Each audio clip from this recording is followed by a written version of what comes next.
Hello, my beautiful souls. Welcome sa ating tarot reading sessions. So keep in mind, general reading po ito, maring mag-resonate, maring hindi. Kunin nyo na lang po kung para sa inyo and leave the rest. Maring mag-shift ng energies or magkabaliktad ang sitwasyon, kaya kayo na pong bahala kung saan kayo nakalugar sa reading natin. So, let's see.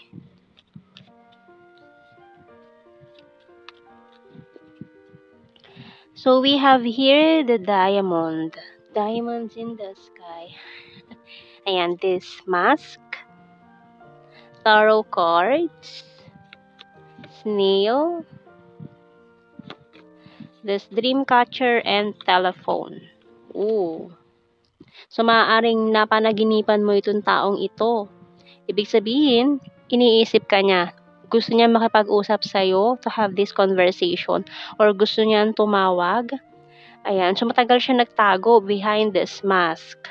Kaya ikaw, you're seeking clarification sa mga tarot readings. Maaaring binigyan ka rin niya ng mga mixed signals noon. Hindi mo alam kung ano ba talaga yung intention niya. Parang, ano siya, atras abante, urong sulong. Parang ganon. Parang hindi siya sigurado sa gagawin niya or sa mga desisyon niya sa buhay. Kaya, hot and cold siya eh. Minsan, parang feeling mo gusto ka niya, pero minsan, very cold and distant naman yung pinapakita niya. Para siyang, alam mo yung may dual personality, na minsan sweet, minsan cold. Kaya ikaw hindi mo alam kung saan ka lulugar ng mga panahong yun. Kaya parang ikaw na yung kusang umiwas sa kanya kasi parang nainis ka na sa ugali niya na ganun. Parang puro palipad hangin pero hindi straight to the point. Kumbaga mix signals nga yung pinapakita niya noon. Masyadong mabagal eh with the snail card. Maring hindi niya kayang sabihin or i-confess yung mga gusto niyang sabihin. Kaya dinadaan niya sa ganun. Or minsan dinadahilan pa niya na lasing siya, hindi niya alam yung mga nasabi niya or mga nagawa niya sa'yo. Or minsan para siguro may nagawa siya na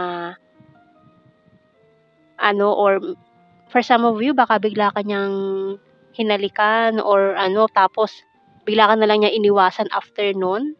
Parang ganun. So, hindi mo alam kung saan ka lulugar sa taong to. Bottom card is Falling Star. Ayan. Kasi parang siguro hindi niya alam kung paano i-express yun talagang feelings niya. Kaya ganun. Hindi niya alam kung paano i-express yun. And for some of you, bigla na lang siyang umiwas. Bigla na lang siyang nang-ghost. Alam mo yung parang nawala na lang parang bula. Queen of Wands, Three of Swords. So ngayon, kahit hindi naging kayo nitong taong ito, ang dating sa'yo is napakasakit. Para kang broken-hearted. Ayan, Four of Swords. So yung ngayon, you're giving yourself time to heal kahit na alam mo yun ang hirap mag-move on, 'di ba? Lalo na kung hindi naman naging kayo nung tao. Parang parang ang lumalabas, naging assuming ka na pero syempre na fall or may feelings involved. Kaya mahirap din yung mga ganong sitwasyon. Tapos aalaskahin ka pa ng ibang tao sa paligid mo na bakit nagmo-move on ka, hindi naman naging kayo. Pero syempre nasaktan ka eh, no? Mahirap din yung ganong sitwasyon na nasaktan ka, umasa ka, tapos ang dating is parang assuming ka lang pala, 'di ba? So ang hirap ng ganong sitwasyon. Ayan. Ayan na nga, oh. Pero ayun, kailangan na niya magdesisyon dito kung ano ba talaga. Kung itutuloy niya to or magmo-move on na kayo parehas. Sa big decision na kailangan gawin. Bottom card, Two of Pentacles. Kasi ayan, nag-juggling siya eh. Hindi niya alam eh, sasabihin ko ba o hindi. Ipapaalam ko ba sa kanya or hindi. Pero ayan, kapag siguro nahimasmasan tong taong to sa mga pinaggagawa niya, ayan, tatawag na yan. Pero kung hindi, ibig sabihin, hindi pa siya ready. So, feeling mo kasi parang pinaglaruan ka niya eh. Parang ganun yung dating. Tingnan natin. Pero naduwag lang to.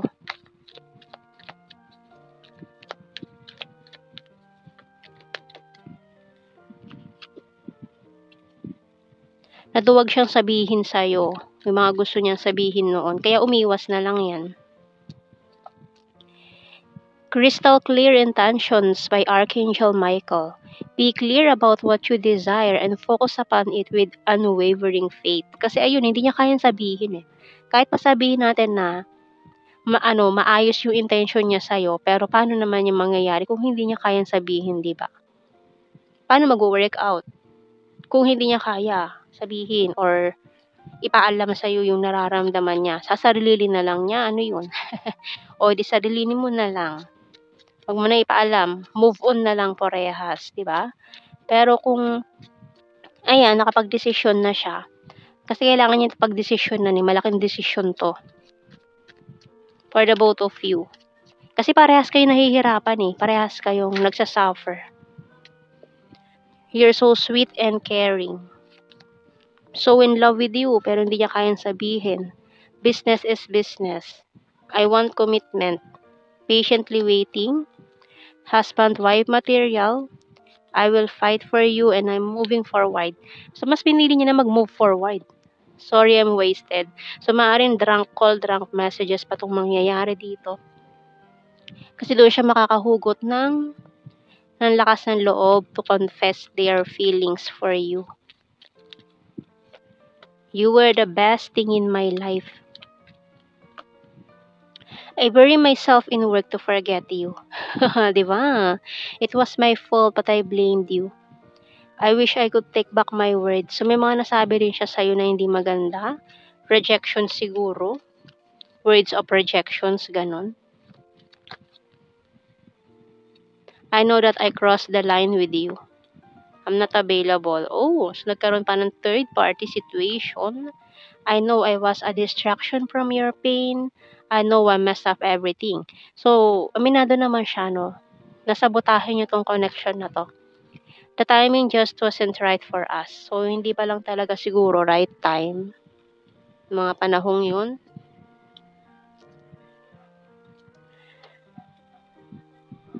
So, siguro nga ganun. Tumawag na nga to sa'yo siguro dati.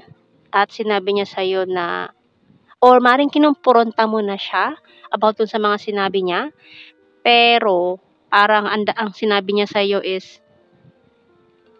lasing lang daw siya at hindi daw niya alam yung mga pinagsasabi niya nung araw na yon, or hindi daw niya alam yung mga ginawa niya nung araw na yon. Siguro may nasabi na siya sa'yo, pero nung kinukumpronta mo na siya, sinabi niya is nagdahilan na lang siya, lasing siya, hindi niya alam ginagawa niya, nadala lang daw siya ng sitwasyon, bla bla bla, puro dahilan. So ayun. Tingnan natin sa initials.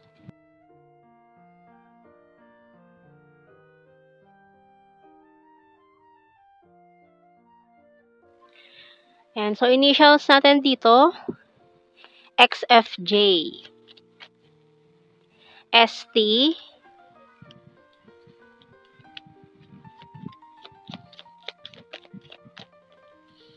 letter B, Y, G, and U, ang ating bottom card.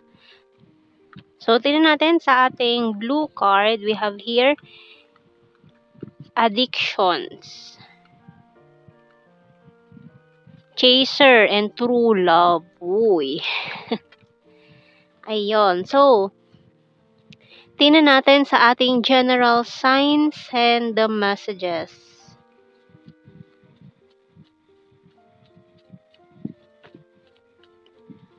Parang may ano pa dito sa obsessions energy about addictions. Parang sinasabi niya na sa'yo daw siya na addict noon, pero kahit ganun, parang mixed signals pa rin yung mga pinakita niya, no? So, we have here fire sign, Aries, Leo, Sagittarius. Friendly. For some of you, parang friend and zone ta kayo nito. Friend and zone na lang kayo. And we have here Gemini. Soon.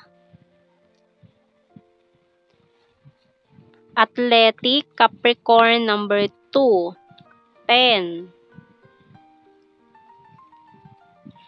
Creepy, Stalker, another fire sign, Wands. Aries, Leo, Sagittarius, birthmark. Summer, Future, Lover, and the Runner card. Ito na naman mga nagtakbuhan noon, ngayon ay maghahabol. Ayan.